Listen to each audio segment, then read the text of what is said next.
Good morning, everyone. We're continuing here in the Sefer CHOFETZ CHAIM, and we'll conclude Be'ez Hashem today, Klal Hey, the 5th chapter here.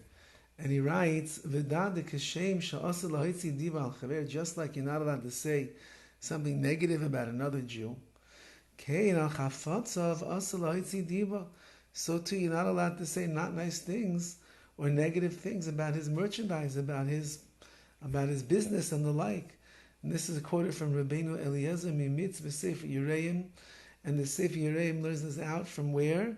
The Meraglim, the spies who came back from Eretz Yisrael, and at first they said over something nice, and then they said Ephes, however, and they spoke very disparagingly about Eretz Yisrael. They spoke Lashon HaRa about the land, HaKadosh Baruch Hu's pride and joy.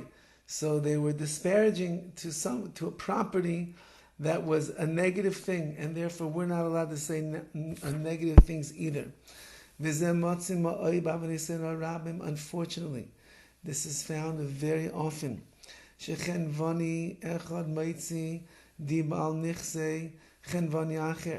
have two store owners, and one ends up saying not nice things, derogative comments about the other store's merchandise. All because he's jealous. Ruvain owns a store that sells clothing, and he speaks badly about Shimon, who owns a store that sells clothing, and he says, his clothing, it's low quality, it's cheap, it's made in not even China, it's made in Vietnam, trust me, my stuff is superior quality. You're not allowed to say that. Now you're jealous because maybe he's doing better, because he has a business that's also doing well. You can't say something negative because you're going to cause him to lose his business. Vezuhi Lashon HaRa Gemara Midaraisa.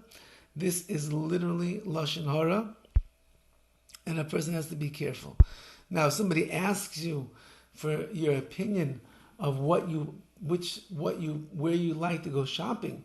So if you want to say, I like to go shopping in Ruvain's store, I like the clothing there, without putting down Shimon's clothing in his store, that much you're allowed to do. But to point out the negative of somebody else's merchandise, that you cannot, says the CHOFETZ CHAIM. And finally he writes, Isser Sipur Lashon HaRa, the prohibition of saying Lashon HaRa, when you're telling over a negative information about another Jew, Afilo ala emes, like we said, even if it's true, who afilo biyichidas, even if only one person is speaking Lashon HaRa. However, the kol shekem l'saper b'shnaim davar genus al chaver do aser. All the more so if two people are speaking Lashon HaRa together about one person, that's even worse. It's a much worse transgression than a person who's speaking Lashon HaRa by himself. Why? Because the people that are listening are going to believe even more when two people are saying it. It will become something degraded in the eyes of the listener when they hear it coming from two people. Nevertheless, says the CHOFETZ CHAIM, whenever we write about the idea of Lashon HaRa, it's referring to every situation, even when there are two people speaking it, unless we explain otherwise. Meaning, says the CHOFETZ CHAIM, certainly we've been speaking about this whole time, when one person is getting up and speaking Lashon HaRa about another person, but if two people are standing there, and they're shooting the breeze and speaking Lashon HaRa to each other, and there's other people that are around listening to this Lashon HaRa, it makes the words of Lashon HaRa that much more believable and more likely that the people that are listening will be makabel, they will accept it, and it will cause them to look negatively and perhaps even do negative things to the person that the Lashon HaRa has been spoken about. Therefore, says the CHOFETZ CHAIM, it's bad enough if it's one person, it's even worse if it's two people. Okay, that's the end of Klal.